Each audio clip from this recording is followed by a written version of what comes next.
Hi everyone, my name is Talia and welcome back to my channel.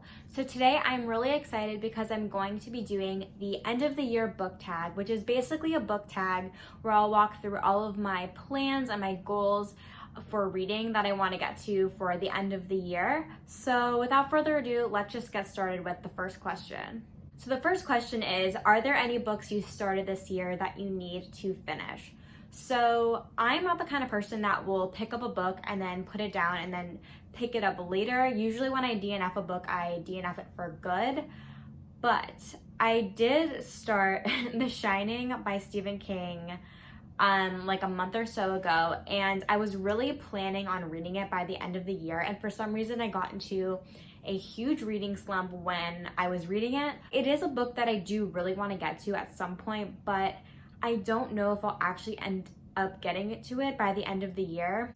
For Stephen King, for some reason, his books are really long and they're really intimidating to me. So maybe what I'll do before I read The Shining is just pick up a shorter and smaller Stephen King book. And if I like it, then maybe I'll start working on his larger novels.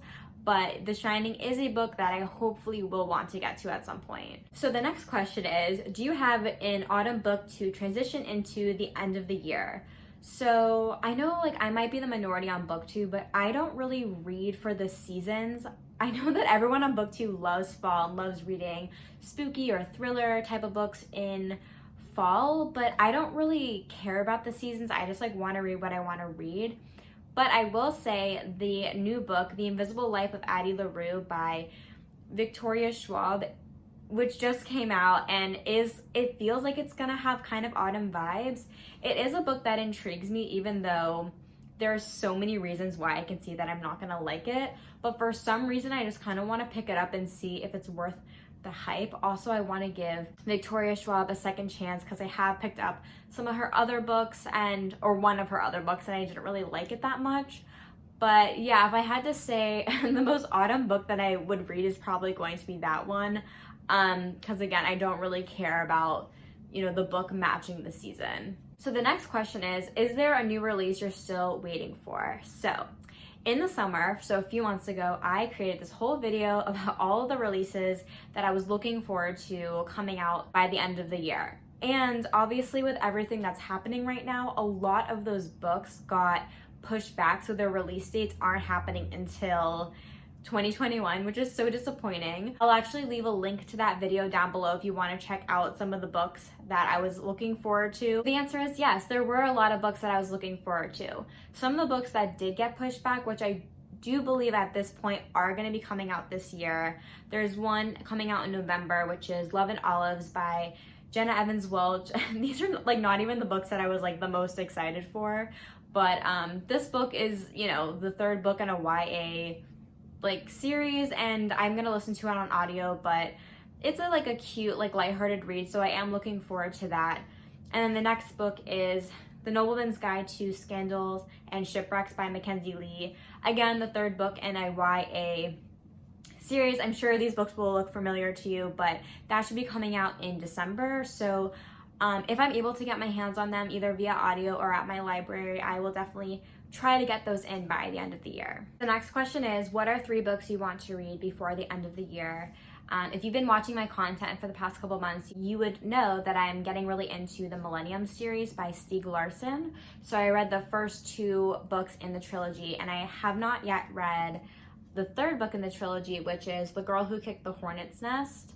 Obviously, this is a very chunky book. It's over 800 pages, but I read the second book in a week. I'd read 100 pages a day. That's how much I absolutely love this trilogy. And the second book left off on this huge page turner, and I really want to know what happens in the last book. I think I was just putting it off because once I read the third book, then the series will be over, which is kind of sad.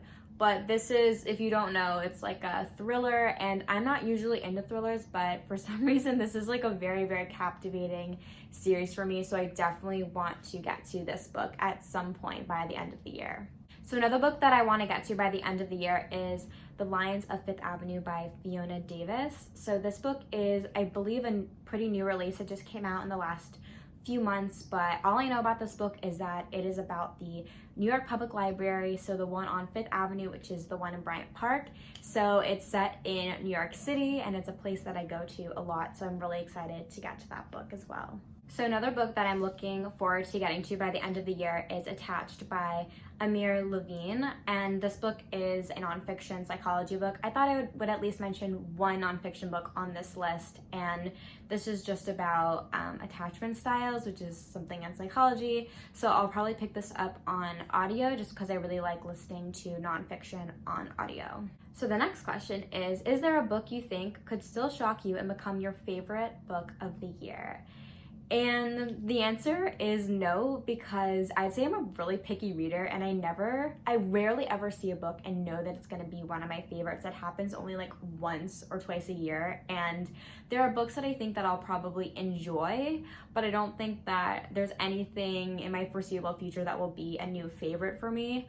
Hopefully I'm wrong, and hopefully in the next 3 months I'll actually find a new favorite book, but at this moment in time, I'd say no, I don't think any book is really going to shock me that much. The next question is, have you already started making reading plans for 2021? So kind of and kind of not. So at the end of last year, I made like a reading goals for 2020, and I haven't done that yet just because I kind of want to wait till like the very end of the year to see what I want to do in 2021.